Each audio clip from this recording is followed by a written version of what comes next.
thing that you've decided is worth protecting, worth showing up for, and worth standing firm for.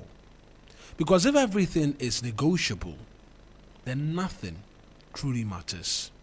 But when you decide what matters most, you begin to live differently, more intentionally, more firmly, and more clearly. Because you're no longer drifting, you're standing for something.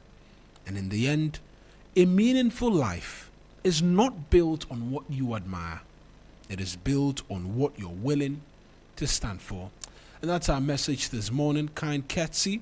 The 3FM Sunrise. It will get us into the 6 a.m. news with George Quinn as well as the business news. After which, we're back here on the 3FM Sunrise with a truckload of goodies for you here today. It's Wednesday, Action Day, Midweek Day. Stay with us. This is the 3FM Sunrise. I'm Mawuena, Egbeta. The rest of the gang lurking in and around the shadows. We're back shortly. We got one life, so let's make it right. It's a beautiful day. Yeah, it's a beautiful day. Hey. If you got life, then give God praise. You may not have much, but you're living day by day. You can't have faith and don't want to work. Get up off that seat and put that.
A very good morning. Welcome to the morning news here on 3FM 92.7 with me, George Quinn.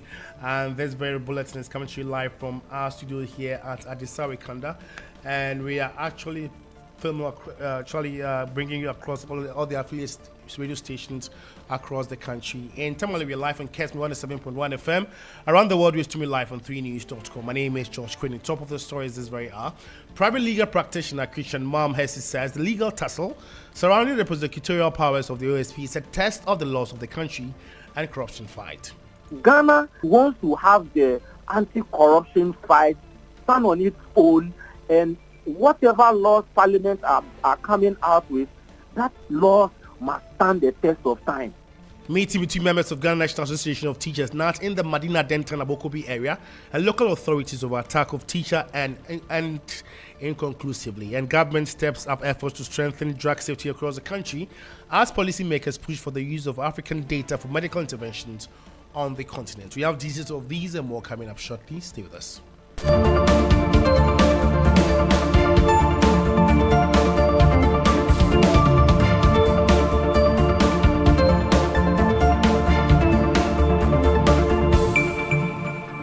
Thanks for your time, and now the news in details. Private legal practitioner Christian Mam Hesse says the legal tussle surrounding the prosecutorial powers of the OSP is a test of the laws of the country. On April 15, 2026, an Accra High Court ruled that the Office of the Special Prosecutor lacks the authority to initiate and conduct criminal prosecutions without authorization from the Attorney General. The court declared assessing OSP prosecutions void and ordered the Attorney General to take over all pending cases. And the decision has sparked a lot of public discourse, especially on the inconsistencies in Ghana's laws and fight against corruption. For the minority, they want President Mahama to publicly declare his position on the office of the Special Prosecutor, stating that his earlier praise of the OSP appears to be mere deception in light of what they describe as ongoing attempt to undermine the office. Deputy Ranking Member on the Constitutional and Legal Affairs Committee, Alhassan Tampuli, is questioning what he describes as a double standard by President Mahama. Take a listen. President Mahama himself, in December, was publicly praising the OSP. We call it settings. It's part of the settings. You are praising something in public, and behind the scene, you are seeking to uproot it. The AG filed submissions at the Supreme Court siding substantially with the plaintiff. This is one situation where the defendant and the plaintiff are the same. And in musical parlance, we say, I and my shorty are one. You heard Deputy Ranking Member on the Constitutional and Legal Affairs Committee of Parliament, Alhassan Tampuli. And now some civil society groups argue treating the OSP's exercise of those delegated followers and as social unconstitutional will be inconsistent with decades of established practice across the public prosecutorial landscape. Dr. Kojo Pumpuni Asante is Director of Public Engagement and Partnerships at CDD Ghana. What's the hurry? What's the rush? So we are clear in our minds that there's nothing unconstitutional about it. What, of course, we had all agreed was that when a constitutional review process came around, we will elevate the OSP to a constitutional body, which we believe the constitutional review proposals have also been, made. You can just imagine if people had reached out to the AG that, they were prepared to even do plea bargaining or make a confession. Now they've been given a way out. Dr. Kojo Pumpuni Asante is Director of Public Engagement and Partnerships at CDD Ghana. But legal practitioner Christian Mam Hersi says these arguments in the legal angle strengthened Ghana's laws. The same thing is happening with the OS because we have rallied behind the flag against corruption and corruption-related matters. So the cry tells us that irrespective of who is occupying the OSP's office, Ghana it has moved to a state where it is no longer ready to subordinate itself to corruption, but wants to have the anti-corruption fight stand on its own, and whatever laws Parliament are coming out with, that laws must stand the test of time. It shouldn't be that when a law is put out in order to cure a primary law which is uncertain, it rather comes to cause more further uncertainty. When that happens, it affects the certainty of the law, and it's not good for the legal system.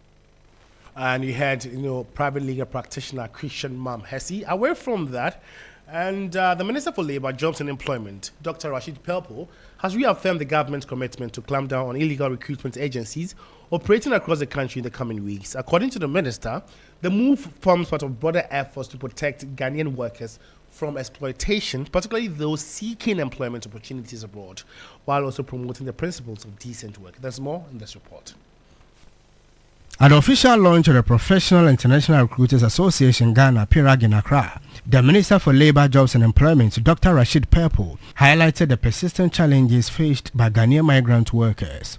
He noted that many are subjected to poor working conditions and various forms of abuse after being recruited under questionable circumstances.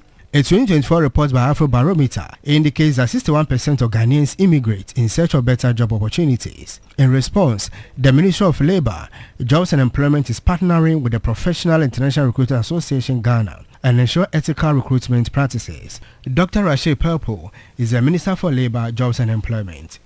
Government has observed the presence of unregulated actors within parts of the recruitment system. And I've insisted all the time that we want to make sure regulations touch every single person, every single company that seeks to send a Ghanaian out of this country for work. Meanwhile, the president of the Professional International Recruiters Association Ghana, Charles Quainin, says the initiative will help close critical gaps in the protection of workers' rights and promote transparency within the recruitment sector. The exploitation, abuse, and human rights abuses of Ghanaian migrant workers So PIRAG has been established to work with the government of Ghana, the Labour Department, and the private employment agencies or recruiters association, so that will protect the Ghanaian migrant workers. And that was a report by our Labour correspondent Daniel Opoku. And now a meeting between members of the Ghana National Association of Teachers, NAT, in the Madina Adenta Mabokobu area and local authorities has ended inconclusively. The teachers on Monday declared an indefinite strike beginning Tuesday, April 21, following an attack on the member. A teacher, Abdullah Muhammad, was attacked by a former student of the same school where he teaches. District Chairman of the Madina Adenta Mabokobu branch of the Ghana National Association of Teachers, Christian Yao Edinkra, says if the corporates are not arrested and arraigned by Thursday, the strike action will escalate to the next level. Our demand is that the police should get the people arrested and arraigned before court. All right. And thankfully, we have the support of our region. Our ultimatum is that Thursday, if these individuals who went to commit this violation of the teachers' rights, they are not arrested and arraigned before court, when we get there, we will know the next step. With all the assurances the police gave us, we realize one thing, that the community where the school is located is not safe. It's not safe for our teachers to go back. If they go back, the next, we don't know what will happen for us to be wearing black or red. You had the district chairman of the Madina Adenta Mabokobu branch of the Ghana National Association of Teachers, Christian Yao Edinkra. And before we actually part company, let's bring you this very story. And government says it is stepping up efforts to strengthen drug safety across the country. The move is being highlighted at the annual conference on pharmacology in Africa, where health professionals and policymakers are also pushing for the use of African data for African solutions, including the deployment of vaccines, medicines, and health technologies across the country. And government says its push to strengthen drug safety is part of a broader effort to protect the public and improve healthcare delivery. This has been reinforced through the annual conference on pharmacology in Africa, which brings together health experts and policymakers to assess medicines use and safety before administration. Deputy Minister of Health, Dr. Grace Ayesu Dankwa, underscored the importance of strengthening drug safety monitoring systems and improving public health outcomes. Well, we'll bring you more stories if you log on to our website, s3news.com. My name is Josh Quinn. It's always a pleasure coming your way. Good morning.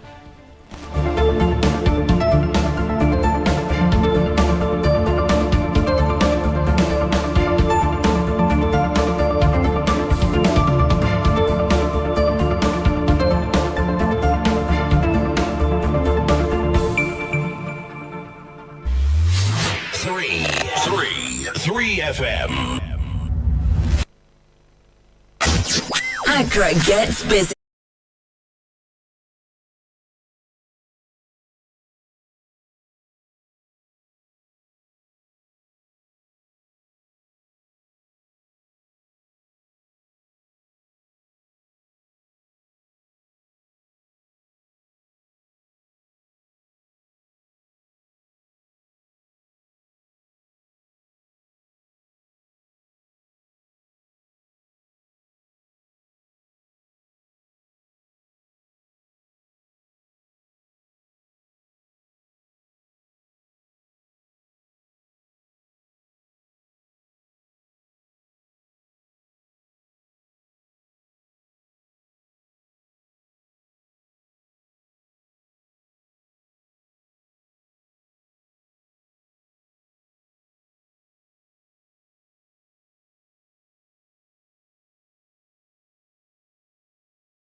Need to give them authorization to commence or to procure items. That has not come. It is worrying that they've not received it today. We are in the second quarter, and so the committee will take it up. Well, we have details of these and more coming up shortly. Stay with us.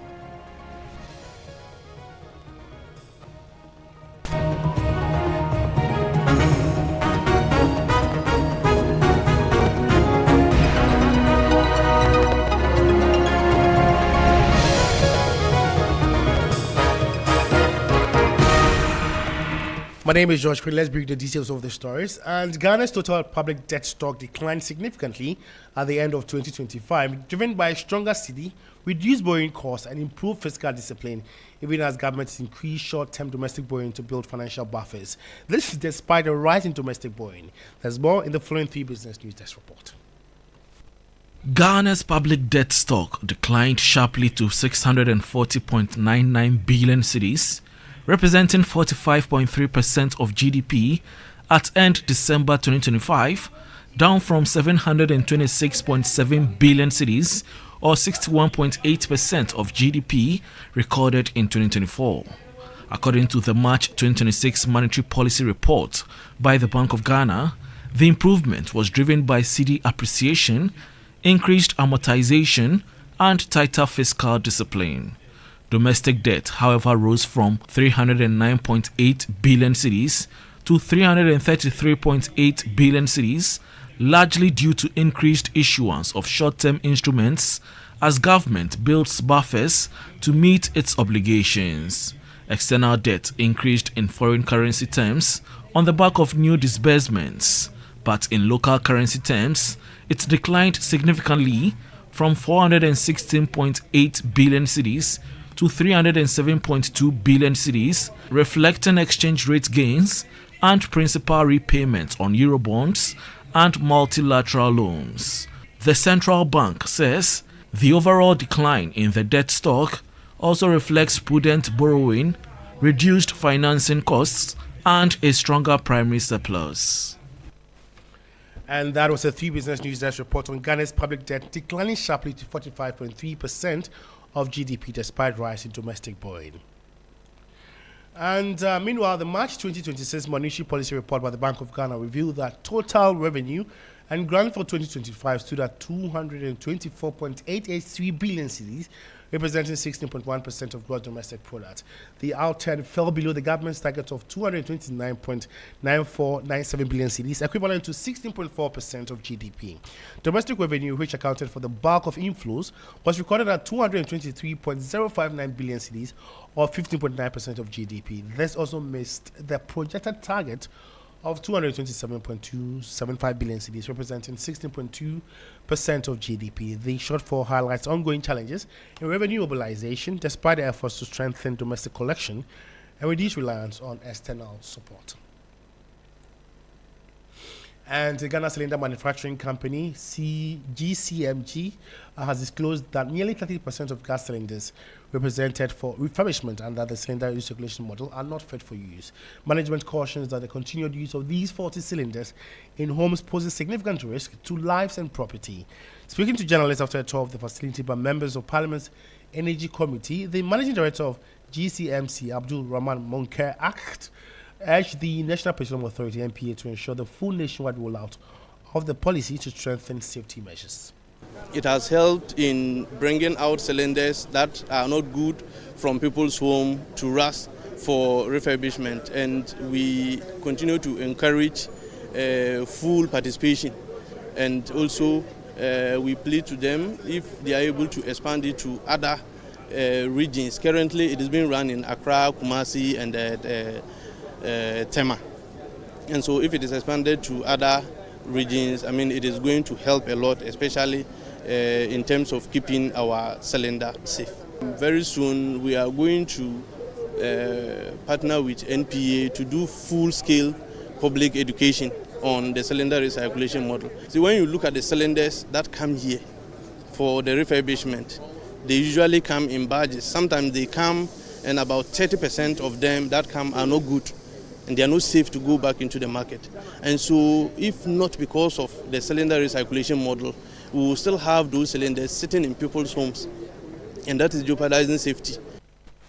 And you heard Managing Director of Ghana Cylinder Manufacturing Company, Abdul Rahman Manki. If you just tune in, you are listening to the Business News on Sunrise 92.7. And the Energy Committee of Parliament has, however, raised concern over delays by the Finance Ministry in granting financial clearance to the Ghana Cylinder Manufacturing Company to support its operations since the beginning of the year. The committee says the situation has left the company financially constrained despite having several pending orders to fulfill. Let's listen to Chair of the Energy Committee of Parliament, Emmanuel Kwesi-Pedra. As certificate authorization or financial clearance, where the Ministry of Finance need to give them authorization to commence or to procure items. That has not come. And it is worrying that they've not received it today.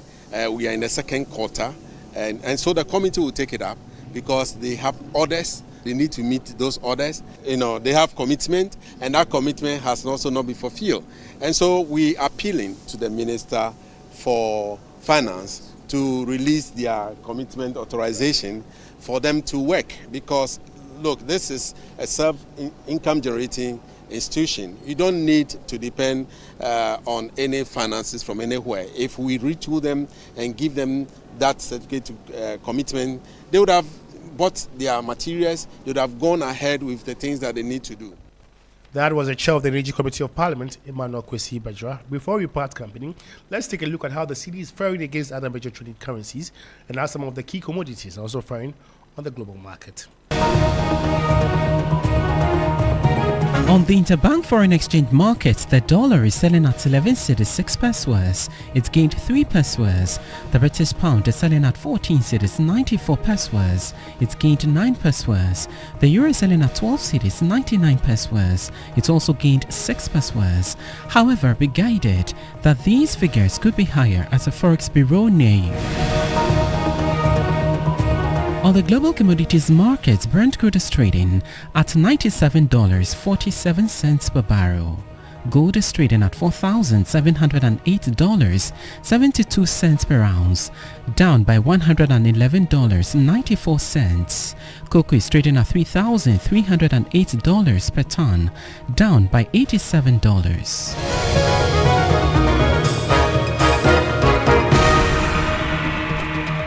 That was an update from the forest and commodity markets. On that note, we end the business news here on Sunrise on 3FM 92.7. My name is Josh Quinn. For more news updates, just go to our website. It's 3news.com. My colleague, Egbeta, will join you for the rest of the program. Good morning.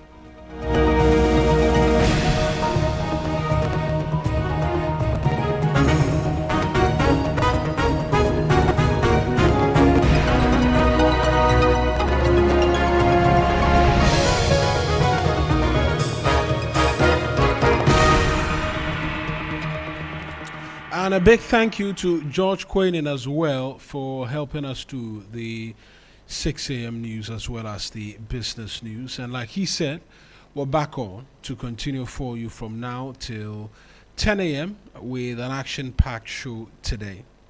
Guests expected a lot later this morning for weekly review in terms of conversations, but I'll get you into the weather update and what the weather is to look like today. And so early this morning, mostly cloudy conditions are expected to prevail across the country, with patches of mist likely over the forested and hilly areas. Thereafter, sunny conditions with occasional cloudiness will dominate most places. From the late afternoon into the evening hours, thunderstorms or rain are anticipated to affect part of the forest zone and some inland coastal areas. That's the weather. We're streaming live on Facebook as well as on YouTube. It's 3FM Sunrise. Leave a message for us. We'll get into our song of inspiration pretty shortly as well. Kai Ketsi, DJ Phil, and we'll bring you a bit more in terms of inspiration as well on that score. If you're a football lover, we're inching closer to that announcement of or the outdooring of Black Stars coach Carlos Queiroz, right? That is expected at 1 p.m. tomorrow, and so we will be on the lookout for that as well. If you're a Chelsea fan, by the way, not a great time, I must say. Horrible, horrible, horrible. But I guess I'll leave that for when Billy Shen does come around, because he himself is in trouble as to whether or not his team can lift the EPL. But this is a 3FM Sunrise here on 3FM 92.7. Of the many things which will pique our interest this morning has to do with that Auditor General's report and transpositional errors, and whether or not there is a case in point for the individual whose image and reputation was splattered all across social media. Let us know what you think and what you would have done in a position like that. It's a curious question we ask today as to when or where remedy can lie. Because, I mean, the media outfit and the Auditor General have swiftly apologized. They've swiftly apologized, right? But I'll get you into all the conversations right after Songs of Inspiration, Kind Ketsi, DJ Phil this morning. It's 24 past 6. Let's get into that. We'll return with the newspapers for you and a bit more. Can we dance? Can I show you a dance? Are you ready?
for you this morning.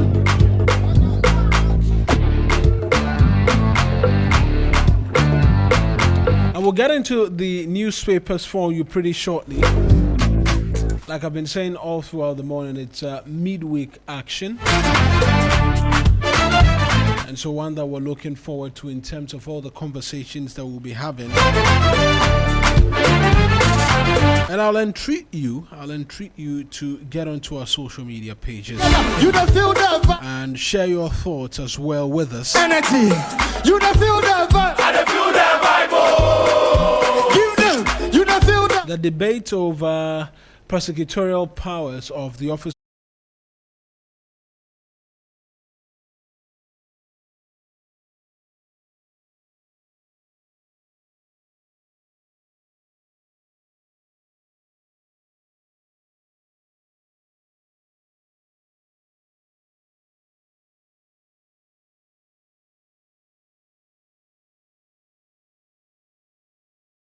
proceedings until that High Court ruling which said that look, he didn't have prosecutorial powers, he should go and get that from the Attorney General. What be your story? The OSP appealed it or something was done in relation to it. Listen, you don't feel that bad. So already it's beginning to take a toll in terms of the work in the fight against corruption, at least based on cases currently before the courts. You don't feel that vibe. I don't feel that vibe. Let's go.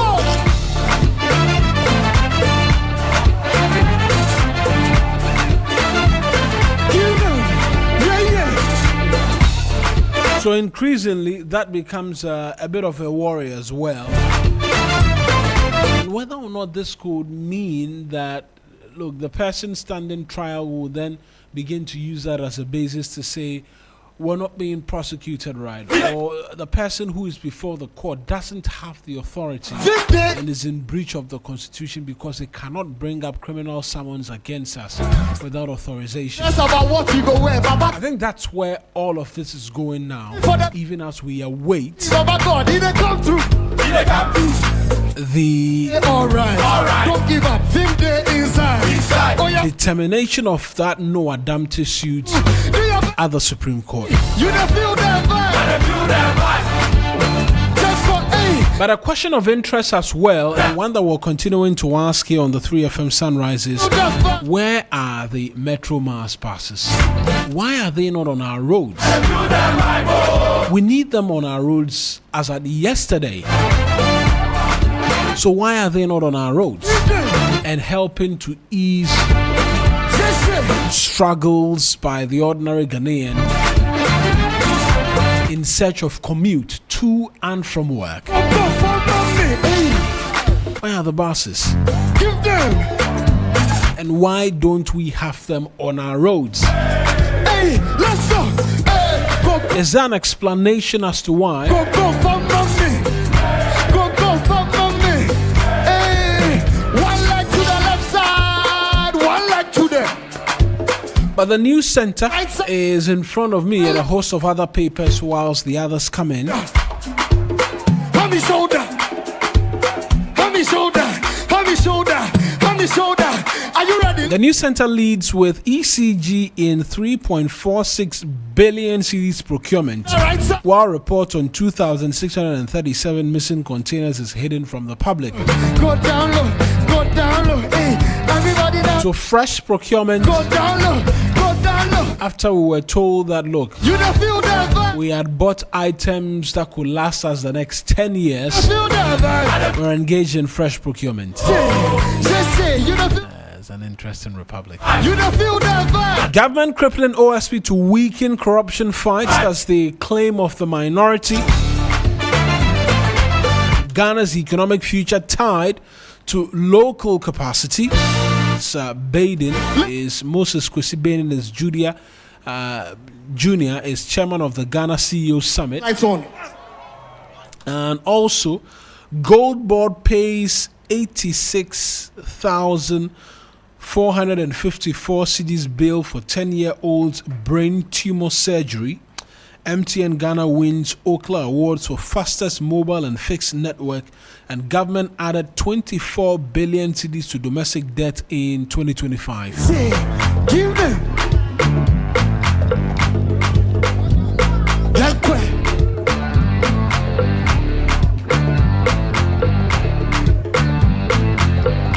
The new publisher, next on my bail. OSP court cases in limbo.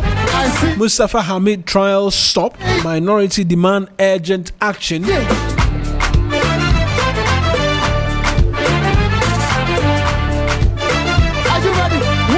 NDC 2028 flag bearer race evenly split. Abu Trika granted 30 million cedis bail. And the story is very, very interesting. Cocoa farmer cuts off his penis. I have no idea as to what may have necessitated a course of action like that. I'm on the rock, and then I take a stop. I had to run. I am one who likes to finish all of my headlines before I get into the details, but I can't help but want to get exact details as to what the story is about. I'm gonna be iron like a lion in Zion. Oh yeah. So a 42-year-old cocoa farmer, Daniel Kofi Esum, has reportedly cut off his male sex organ in a bizarre situation at Aworowa in the Techiman South municipality of the Bono region. He is currently receiving treatment at the Techiman Hospital after the incident, which happened on Friday, April 17, at about 6 a.m. Very early in the morning as well. According to a report, he was later referred to, speaking from his hospital bed in an interview with an Adom reporter. Asum explained that the incident was not a result of mental illness but something spiritual. He called for help and insisted that he is mentally sound. If listeners are listening, my mental health is in good condition and I am not mad. God knows what he is doing. If I had a bad mindset, I would have done things to draw police attention or to the... I do not understand. Or to the exact that when you go to my household, they would have told you that when it dawns on me, I pull a knife to threaten lives or even my own life. So he's alleging spiritual attacks which causes him to pull out a knife and threaten people. And in this instant case, on a Friday morning, he pulled out a knife and chopped off his manhood, and he's currently receiving treatment at the Techiman Government Hospital.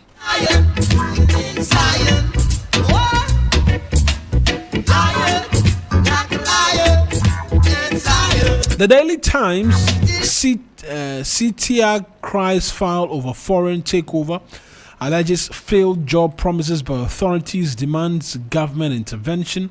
There's a Cashew Traders and Exporters Association of Ghana. Want to meet faces crunch time in a Akunta mining trial. Court issues final deadline to file defense. Toyota Voxy drivers under public scrutiny. Passengers call for strict driver verification measures. Bibiani Dovsu office in limbo over alleged officer injustice. Victim calls on IGP. And Western North Region Galamsey fight in chaos is a question being asked. Police officers allegedly sabotaging government crackdown.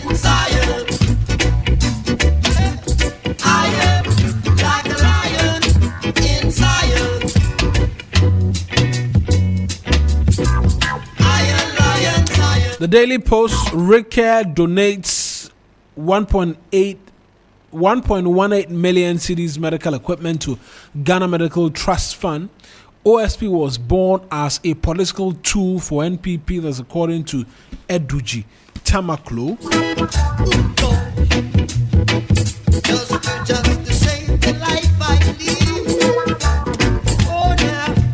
Well, the Daily Post does not have a lot of pictures today, but they have sports on the back page where Bolt, that's Usain Bolt, advising Gout. It's an Australian athlete. It's a star, actually. It's breaking every youth record you can think about. He's been advising him not to forget track and field. Also, Corey defends Boston Marathon title with course record, and Roger Desar set to reunite with Carlos Queiroz as Ghana assistant coach.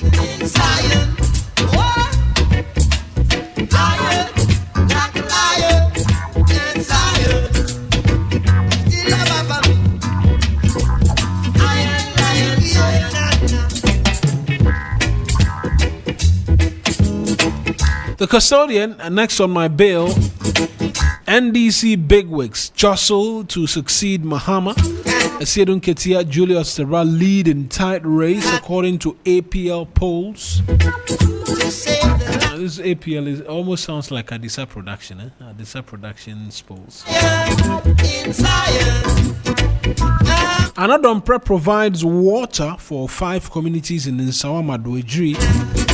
Goldboard gives 86,454 cedis to 10-year-old girl battling brain tumor. And Ghana's domestic debt up by 24 billion cedis in 2025. Minority exposes government of a joined up assault on OSP. That's how they caption it.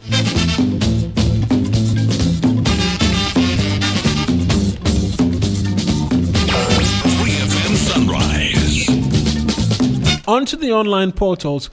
Ghana Immigration Service rescues 606 undocumented migrant in Ashanti Region Street begging crackdown.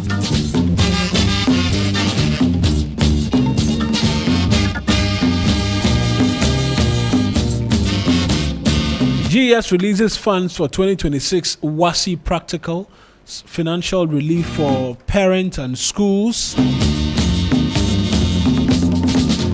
Fatawi, Shahaku and Jordan are used Leicester City relegated to League One. It's troubling, eh? MyJoyOnline.com, where's excesses of judicial manipulation behind us?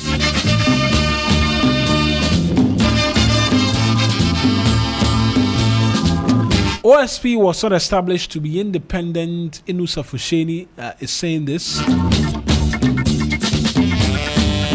And we're considering legal action over 427 million cedis payroll scandal. That's Bodo, his lawyers. So I was asking a question, what you would do if you were in his place.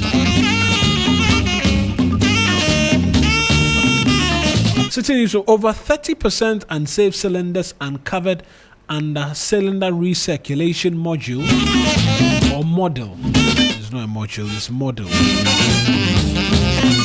There's a difference when you say module. Module is M-O-D-U-L-E.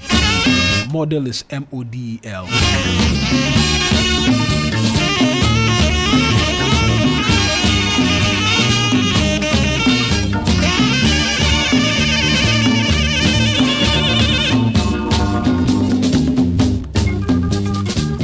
I will get you into the details now from all of the newspapers as well this morning.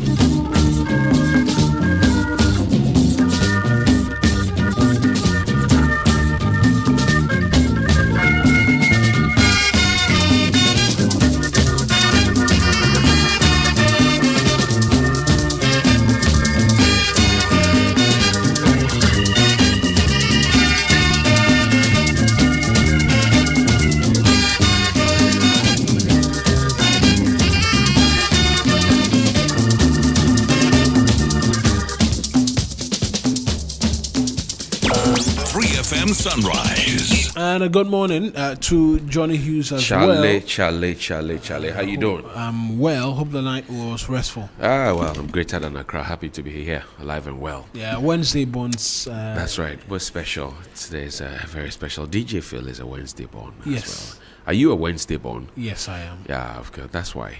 Yeah. He said he's a Wednesday born. Why? What is your perturbation about the man's hair? Roland Walker is also a Wednesday born. Interesting. Yeah, Roland Walker. We have a couple of them, quite a good number of them here at Media General. Just to mention that we're live on Kesmi 107.1 FM in Tamale. We've always been live there. Chief Kesme, good morning to you. And speaking of Kesme, I want to say thank you to Sonar Fashions in Tamale for my outfit, as always. 0246590162. Get something special. It's Wednesday. Where's your fugu, Mawuena? Where's your fugu? What happened to your I'm in a uniform, so I just like to keep the uniform. We going. have a makeup and wardrobe department, Charlie. Mawuena. So I am in a uniform because of yes, other assignments. Other assignments, yes. I get that. Lot later Don't no louder. Don't shout it. Yeah, we understand. We understand. Well, this morning I heard you talk about while I was on the back end. I wanted to rush in, but a gentleman said what he's tired of, so he cut off what. Yeah, I was. He says it is cutting off the pen drive. It's a spiritual something that. How will he be downloading anything useful if he cuts down the pen drive? It's a question that will remain for the gods. Because they brought the CPU. Jesus. Oh, Lord. The Ghanaian Times this morning says, health alert. Waste dumping continues at Boom landfill site.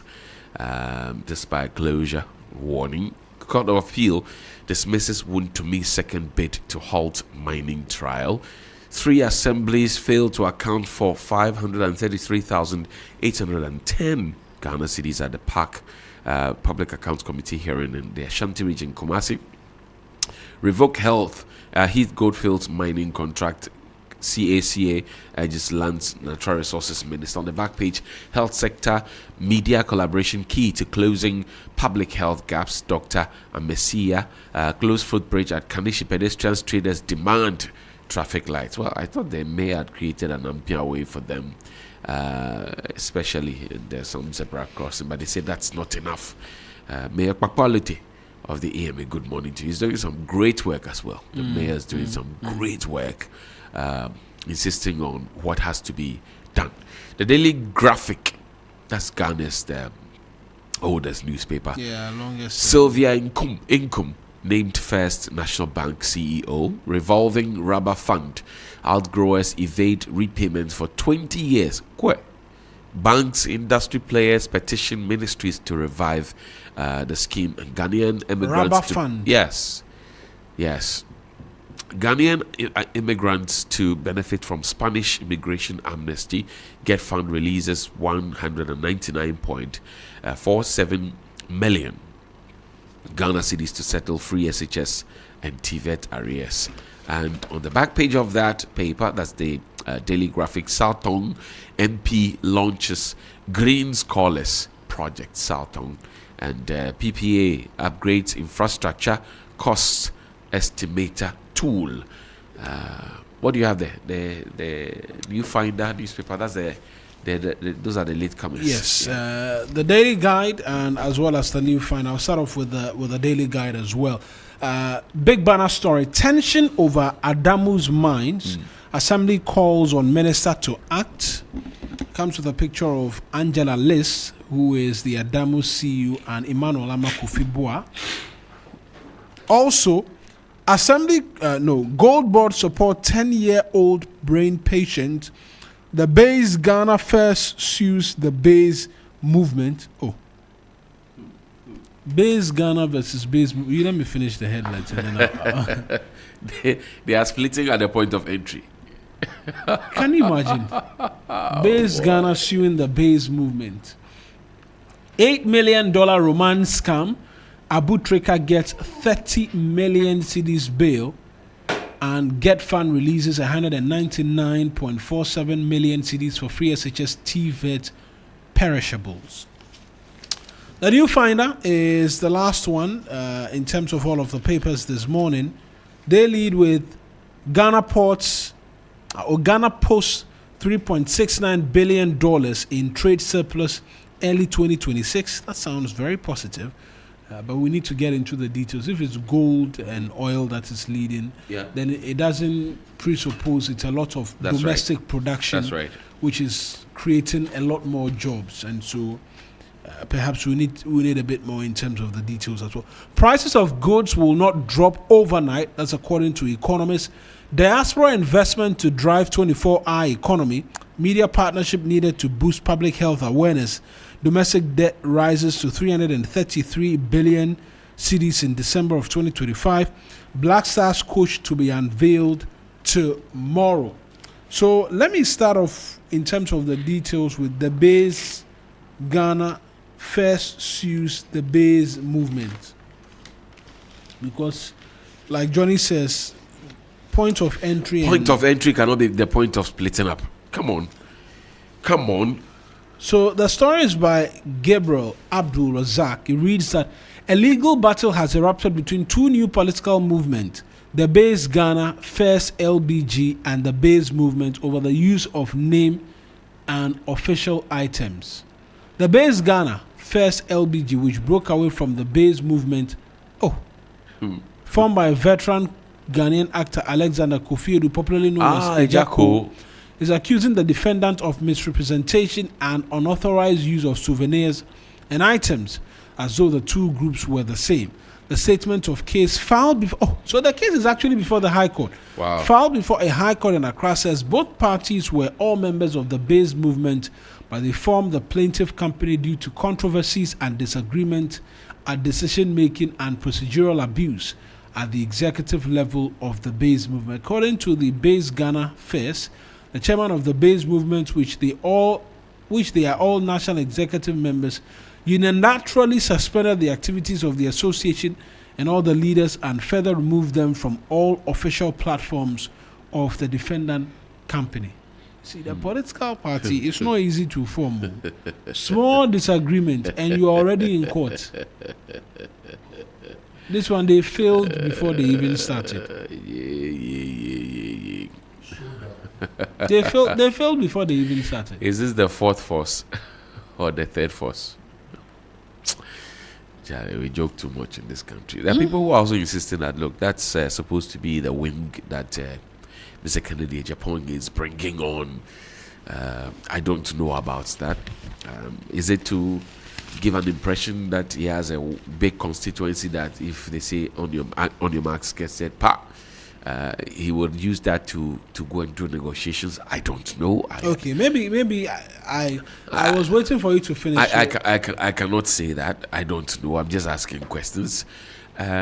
So, for example, questions have come as to who owned the house where the launch was done, who bankrolled the thing, printed the T-shirts, etc., refreshments, per diem. Who is sponsoring all of this? Who is bankrolling? Who is behind it? Is the gentleman that was put out there just a face fronting for somebody, the smoke screen, the facade for somebody else? I'm sure that if we are interested really, we'll find out who owns the house and they will tell us a lot. I mean, it will answer that conundrum for us. It could be rented. Well, somebody would rent his whole house for you to come and use it. Then the next day it becomes what? A private residence again? And then now what? If people want to attack the political party, they come to your house? No, come on, maybe Jai, sir. You are renting it for how long? It depends on who wants it. Have you seen Engineer Kwabena J.J. Paul's place at is it Pyramid House? Yeah, what's this called? Yeah, I think it's Pyramid House on the Ring Road. He rented a space. This guy respect the place, proper branding. If you rent a house like that for the launch of a political party, you will respect the place up. Won't you respect the place up? Small beginnings, and so we don't want to make a lot of at least you're paint them in your party colors. Small beginnings. It's the basic thing you can do. We will do all of that. Okay, you consult for them. Oh my goodness. Charlie, but speaking of which, I know that we're in the Autism Awareness Month. And Auntie Adole, good morning to you. I think that as a country, we haven't really paid attention, not just to autism, but to other special needs within our education space, and even from a social protection standpoint. And it's a call that the Minister for Education, Minister for Health, and the Minister for Finance have to put together resources. In all of this conversation, I know that the Ghana Armed Forces is interested in trying to put together a special needs project, and people are asked to support and Absolutely. get Donate closer to donate towards the construction of a preschool, basic school, and then second cycle institution. So that contribution is there. But from the state's point of view, what was the state's contribution? I know that there's a desk at the Ministry of Education. There's supposed to be an assessment center somewhere. That assessment center itself requires assessment, if you ask me. But then again, you find, Mawuena, that over time, there are children who are either have cerebral palsy, they have autism, they have all, other special needs, and they are put into regular school. So if the teacher is not well trained to, for example, identify the children right from the get-go, to say that, okay, person A, B, C, it has this situation, I recommend the person for assessment, and then based on that we can have special education for the person. That means that you're leaving the person behind. There are many names that you can mention. Lionel Messi, Beethoven, mention them, who are said to be on the autism spectrum. But look at the great stuff that they do out there. It's because there was a certain system out there that created the enabling environment for them. And then you find a situation where in the UK, for example, the children are put in a regular class, but there's one special needs teacher in that class, and that class is also not overpopulated. In our case, if you are not so lucky there, you find a teacher who doesn't understand what's going on, and the child will be at the whipping mercy of the teacher to say that Bosha, Wabong, and all of that. And I think that we need to, as a country, pay particular attention to it. Year on year, we as a country just mark the day, commemorate it, speeches here and there, we wear blue ribbons, we move around, people do their things. April will soon come to an end. Today is what, the 22nd of April. April will soon come to an end, and that's it. And do they continue living until another year? Yeah. Yesterday the schools reopened, right? Yesterday the schools reopened, and I mentioned Auntie Adole because she shared with me a story of about a 13, maybe 12-year-old boy who has autism, but has been in a school that took care of him, paid attention to the needs, because I suspect that, like Auntie Adole, the lady has also lived out there before, and the boy is now so good. There are many instances like that. They just need a bit extra time and attention. How many schools would have the time to do that? I mean, we know the situation in most of our classrooms, overcrowded. Sometimes the teachers are frustrated, overwhelmed, underwhelmed, and it's a conversation that must be had. Who knows? The next president could be among them, and we may be here trying to just sideline all of them. Music, football, engineering. There are many fields that you find individuals who are said to have been on the spectrum or are on the spectrum, which is not curable, by the way, but it's manageable.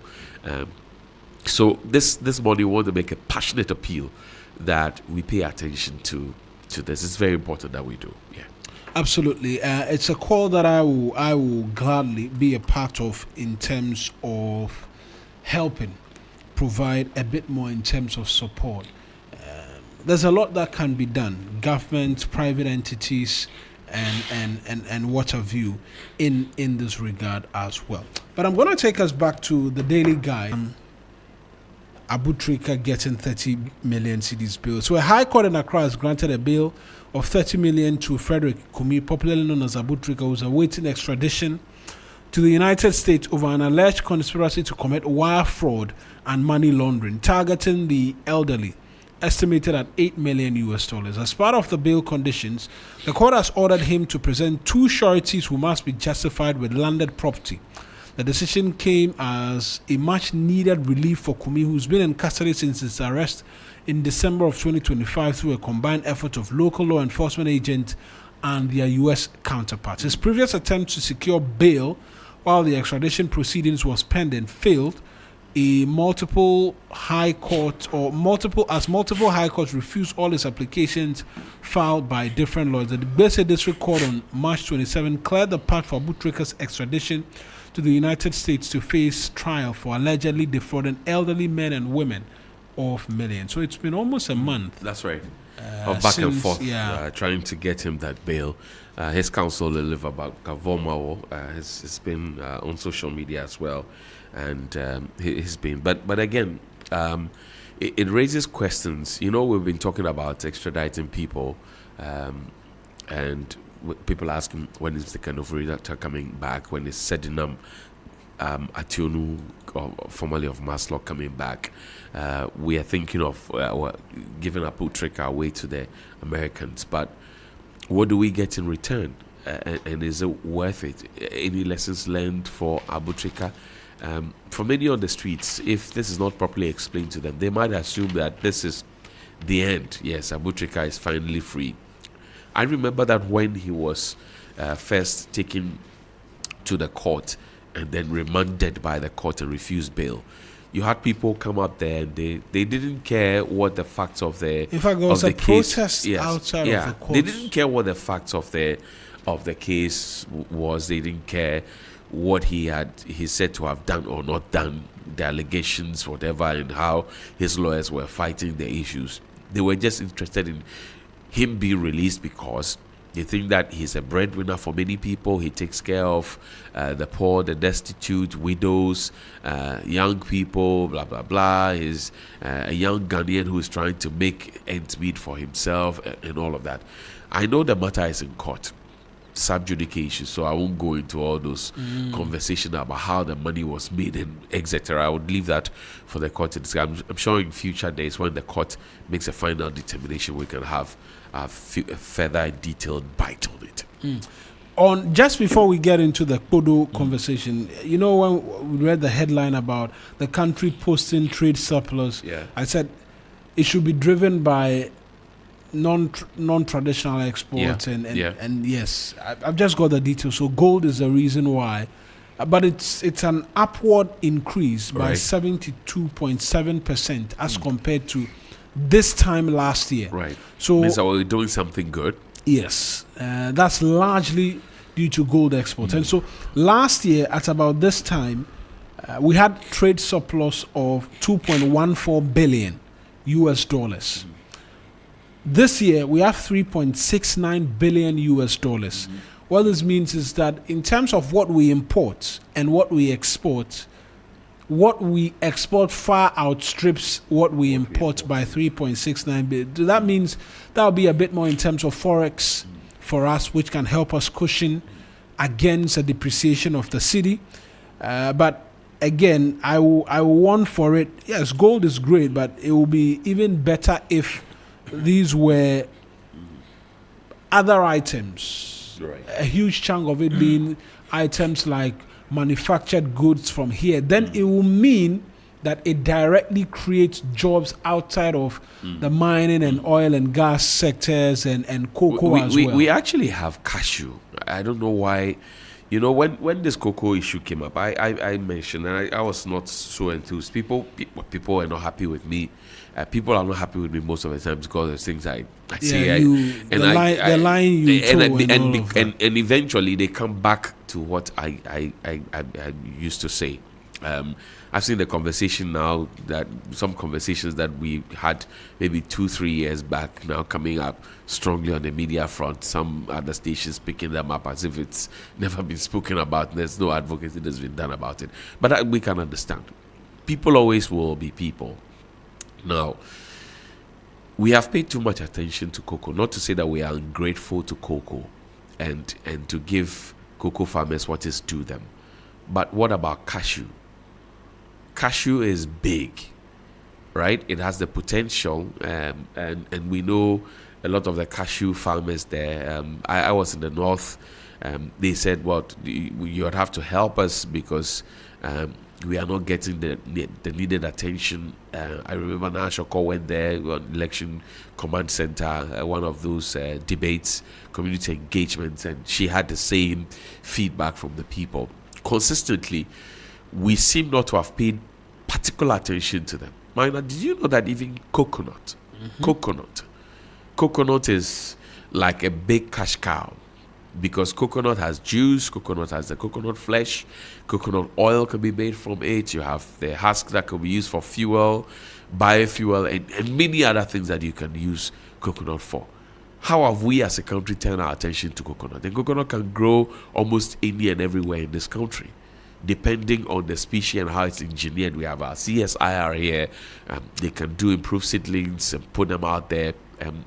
Growing up, you won't find a coconut tree that was not taller than maybe a 2-story, or maybe one story plus maybe a little half. These days, you can have coconut trees as short as my height, and you can pluck coconut. Yes, and it's ready for you to enjoy. You get the point. So we have come far. We have the potential. We have the opportunity. How are we dealing with it? Banana. It's a big deal out there. How are we cashing out on it? There are many things that we can do. Thankfully, God has blessed us. We have arable lands. We have dedicated people. What they need is the funding, financing, the technical people to help them, guide them. They have the willingness. We have all these young people complaining about we want jobs, blah, blah, blah, blah, blah. Can you imagine that we're just planting coconuts, cracking them, bottling them, using the coconut flesh itself to do some coconut oil. I mean, using what do you call it? There has to do some renewable fuel. And I'm talking about renewable fuel because in 2009, I remember so well, 2009, when Hillary Clinton came here, the Hillary Clinton Foundation, no, she didn't come here. She sent Rocky Dawoodi and Stephen Appiah. They were ambassadors. I remember at Best Western Hotel.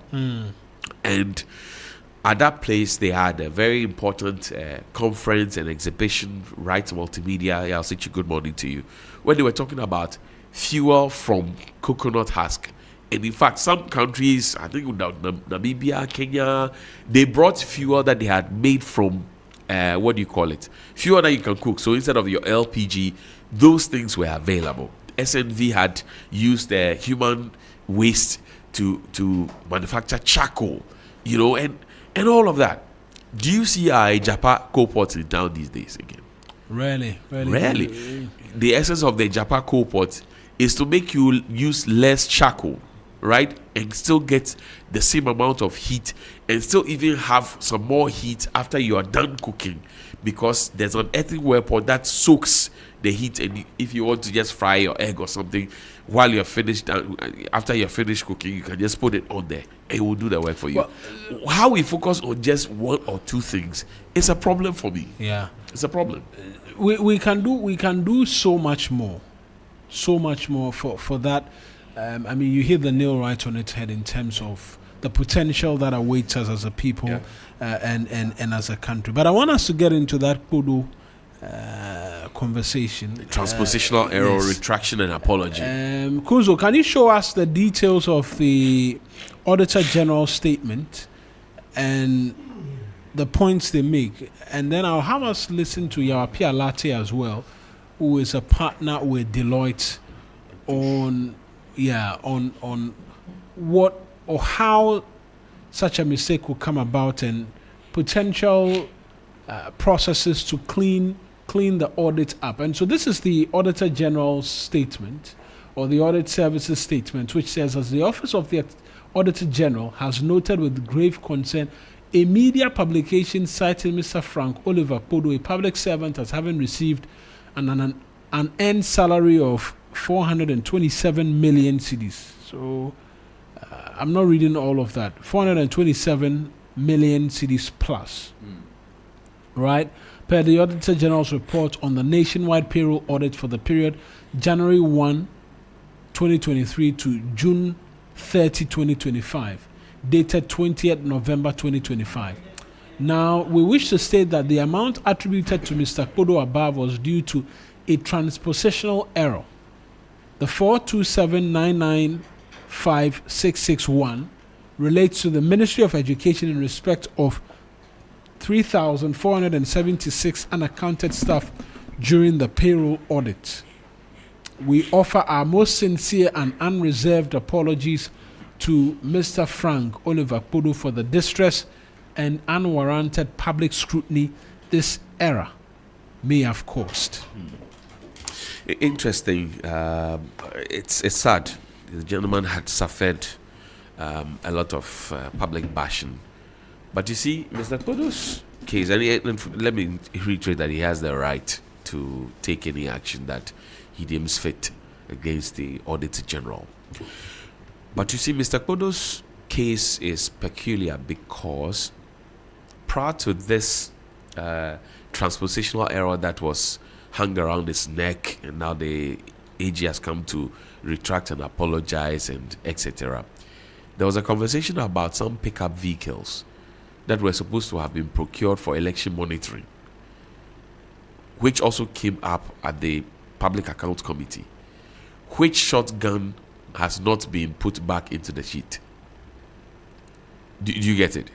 So we are apologizing to Mr. Podo, that's fine. The Auditor General failed to tell us that, okay, 424,995,661 Ghana cedis 40 pesos is what was transposed to him, or what the transpositional error captured. But what are the actuals? Did the Auditor General come back to say what the actuals are? No, because I'm sure his name was in there because there was some exactly end salary. So now they mentioned an end salaries of people who were supposed to be at post but were not at post. Now, exactly how much accrued to him? That would have been fair in that release that was put out there by the Auditor General. That's one.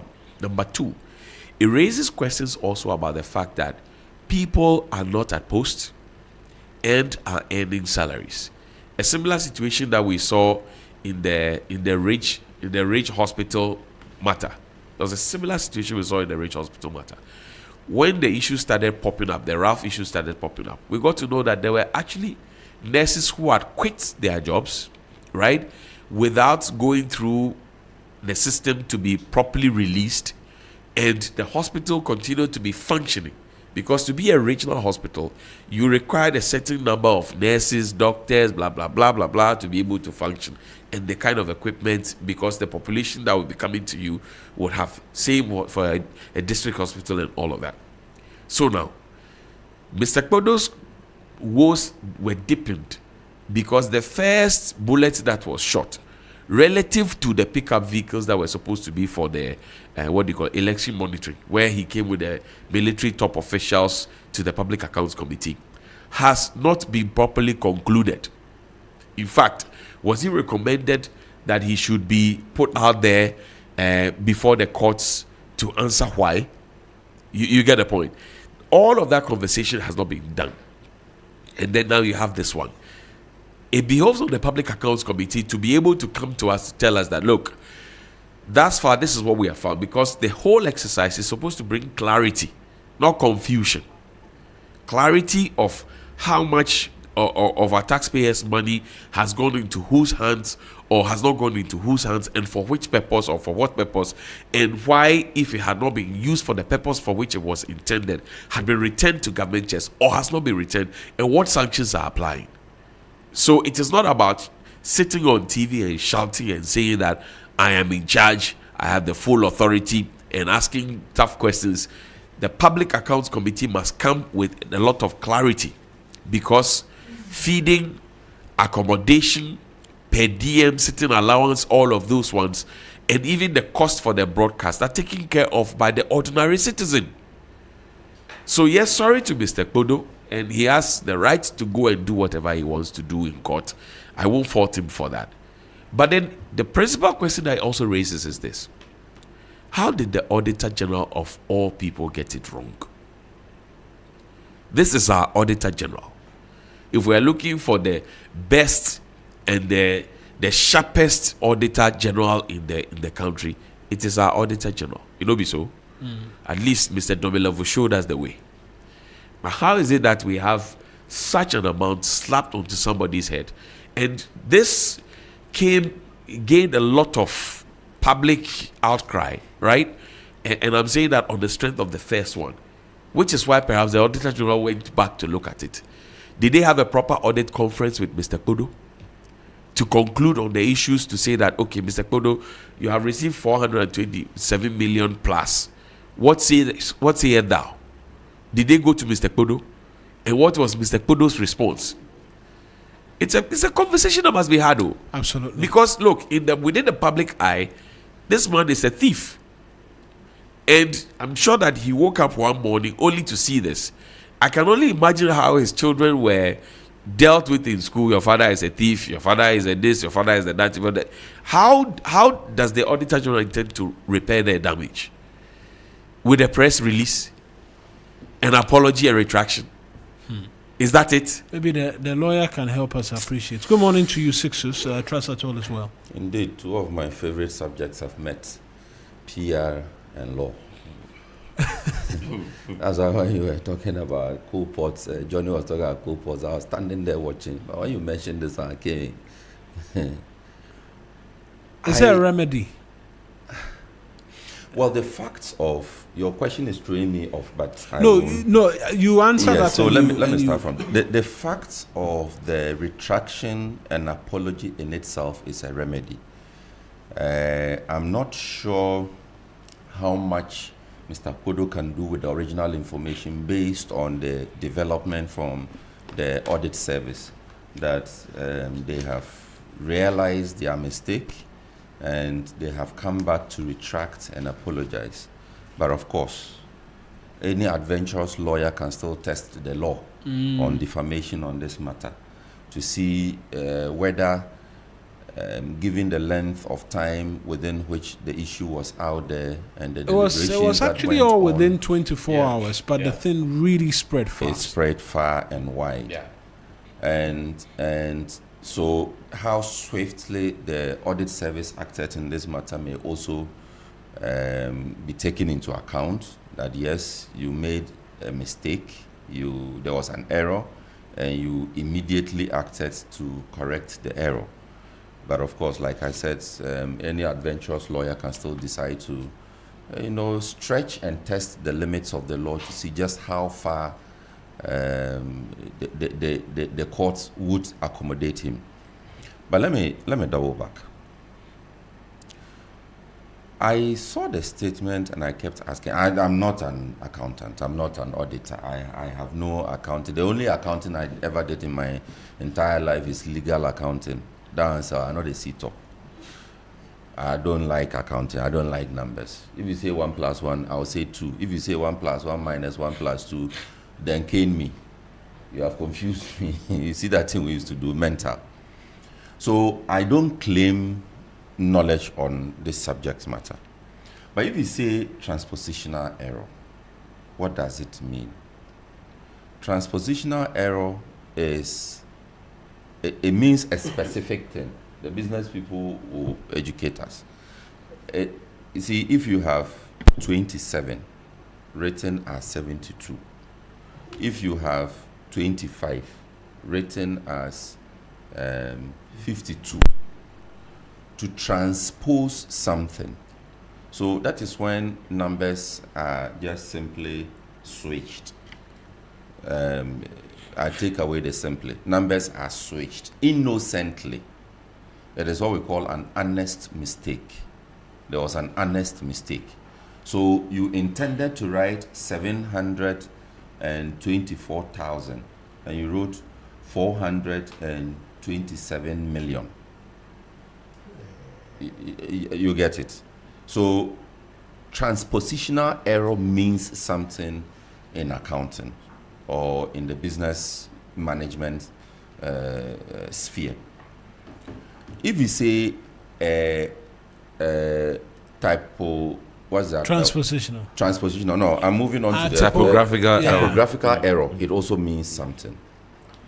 Typographical error, you are typing something. Also an honest mistake. There's no intention whatsoever to undo, underdo, overdo. So you are typing waste dumping continues upon landfill site. then you type waste dumping continues at Pon Labadi. I mean, it's a typographical error. I understand there are a number of errors, but this clerical errors. Error, I wonder whether this was actually a transpositional error. Indeed, I don't believe, because I'm not an expert in this area, I'm a bit hesitant, but I don't believe that this can be classified as a as a transpositional error. I don't believe so. You see, exactly what I was asking that.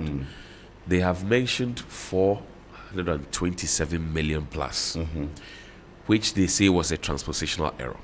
Now, your explanation that there has to be something, in fact, a number that we miswrote. Exactly. To then now say this was transposed. So even that new number we don't know. Thank you. So yes, now, even that number in that press release, this was the transposed number. Yes. What is the standard? What is the original number? They that is missing. To mention that. They failed to mention that, and that is the point I was driving at. For us, but is it? I asked the question: is it material? Considering they are trying to salvage a situation where they've caused the man unnecessary public disaffection. No, but this one then opens the can of worms. Look, I play the keyboard. Now, or even the guitar.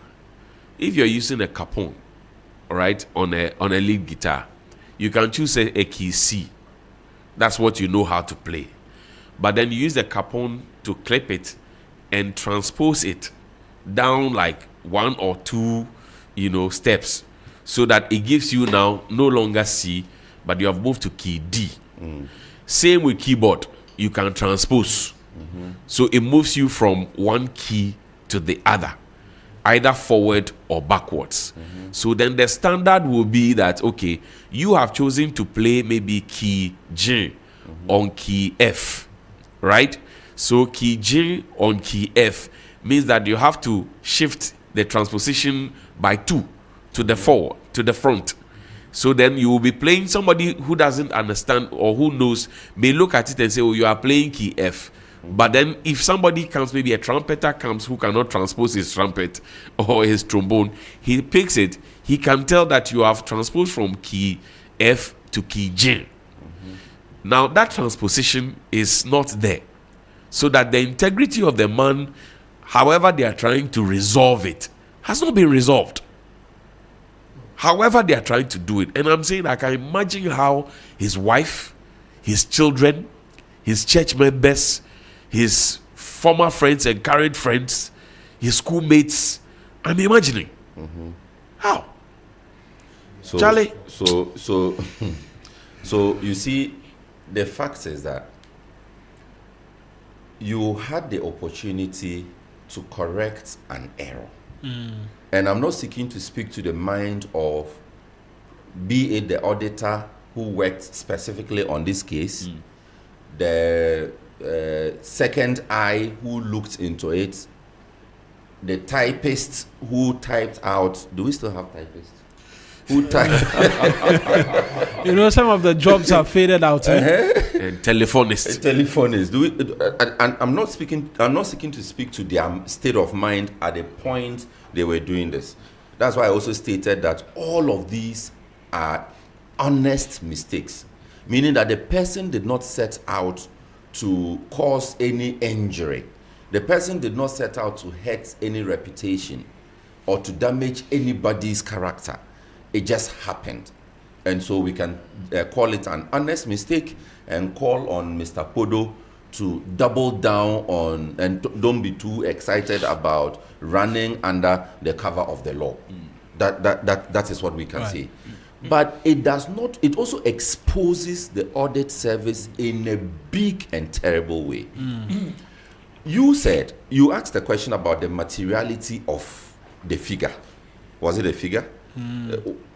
How significant was this? We cannot tell because we don't know what the original figure is. If we're able to tell that, they intended to write 427,000 cedis, And they ended up writing 427 million. Or even 427 cedis. Or even 427 cedis. Then they ended up writing 427 million. Or 42 cedis, 7 pesos. Yeah. They should tell us what it is. So that should have been included.